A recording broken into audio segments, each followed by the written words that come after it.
Assalamualaikum warahmatullahi wabarakatuh. Nah, di sini kami akan mempresentasikan hasil kerja kelompok kami di mata kuliah kewirausahaan. Di sini kami akan membahas sebuah perusahaan yang bernama dari Aerostreet. Nah, di sini kami kelompok 6 dari Sistem Informasi B 2022. Next, selanjutnya ada anggota kami, yaitu Yesidki Alkenatan Kuladadi, kemudian ada Ferdian Firman, kemudian ada saya Valentino Rossi, dan ada Dava Raihanantoro, kemudian ada Dimas Zen. Nah, berikut adalah profil singkat dari Aerostreet. Nah, perusahaan ini bernama Aerostreet yang memiliki kantor di Klaten, Jawa Tengah. Nah, Aerostreet adalah sebuah perusahaan manufaktur yang memiliki karyawan sekitar 500 hingga 1.000 karyawan. Nah, berikut adalah pendiri dari Aerostreet, yaitu Aditya Kaisa Riko yang berasal dari Klaten. Riko merupakan seorang distributor sepatu merek nasional sejak 2006 yang di perjalanannya mengalami banyak kendala sehingga mendorongnya untuk menciptakan sebuah produk sepatu sendiri. Itu Aerojet adalah merupakan sebuah perusahaan manufaktur sepatu dan aparel yang berasal dari Klaten dalam menonjolkan konsep hashtag lokal tak gentar. Aerojet menjadi inspirasi bahwa wirausaha dapat berasal dari dalam atau luar. Jenis item fashion yang dihasilkan oleh Aerojet yaitu dari sepatu, barang, sandal, kaos, boxer, celana panjang dan celana pesek. Dan target pasarnya sendiri ada pria, wanita, unisex dan juga anak-anak.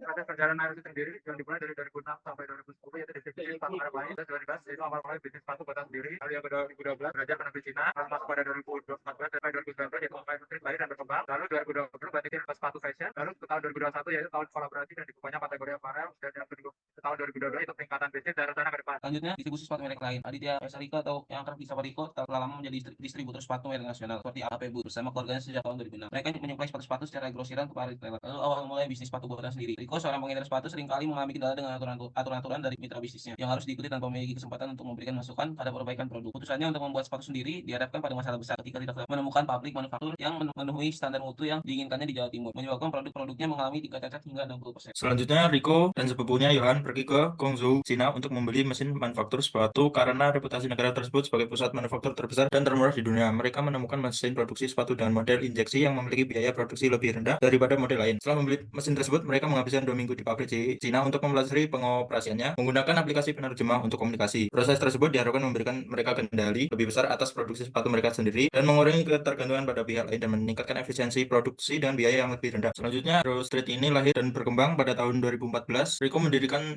perusahaan sepatu Aerostreet. Aerostreet dicamah dari nama founder Aerostreet sendiri, yaitu Aero dari Kaisa Riko, lalu Street yang diambil atau mempunyai arti sebagai jalan karena memiliki keseragaman tema dengan sebuah sepatu. Dalam rentang waktu 5 tahun, Aerostreet berkembang pesat dan memiliki jumlah pegawai sebanyak 2.000 orang, termasuk tim R&D yang berjumlah 3 orang. Ya, selanjutnya Riko mengalami banting setir ke sepatu fashion karena pandemi COVID-19 yang merugikan omset Aerostreet hingga hanya 5% dari sebelumnya yang hanya menargetkan sepatu sekolah. Riko membalas dengan mengubah bahan baku menjadi berwarna-warni, fokus produksi ke sepatu fashion, dan melakukan promosi besar-besaran online melalui Instagram dan iklan media sosial. Mereka juga mengalih modal bisnis dari offline ke online dengan membuka toko resmi di platform e-commerce. Tim R&D yang diperluas menghasilkan desain baru setiap bulan, termasuk peluncuran sukses sepatu Aerostreet 2 dimensi dengan harga 99.000 dengan strategi harga Riko menjaga harga di bawah 200.000, juga mengurangi popularitas merek ini dalam waktu singkat. Selanjutnya ada tahun kolaborasi dan dibukanya kategori aparel. Berawal 2021, Riko dan timnya memulai konsep tahun kolaborasi dengan grup musik yang bernama Jogja Endang Sukamti dan berlanjut dengan berbagai kolaborasi lainnya, meningkatkan nama Aerostreet. Meskipun beberapa rencana tidak berjalan lancar, Riko mengumumkan pembukaan kategori aparel pada Juni 2021 setelah menghadapi penolakan. Bisnis makan Aerostreet dimulai dengan baik dengan produknya yang diminati dan berhasil menjuarai penjualan kategori kaos di beberapa e-commerce serta menduduki posisi teratas dalam riset tentang kaos murah terlaris. Peningkatan bisnis dan rencana ke depannya. 2 tahun setelah pandemi, Aerostreet telah sepenuhnya beralih ke bisnis online, meninggalkan distribusi konvensional. Mereka telah menambah 1.000 pegawai dan 30 anggota tim R&D serta memiliki lebih dari 700 model produk, produksi 5-10 artikel per bulan dengan 3-4 warna berbeda di pabrik mereka di Klaten. Riko selaku CEO Aerostreet berencana membuka kembali jalur distribusi dan toko offline di beberapa kota besar di Indonesia. Meskipun bisnis online mereka sukses. Sekian, terima kasih presentasi dari kelompok 6. Wassalamualaikum warahmatullahi wabarakatuh.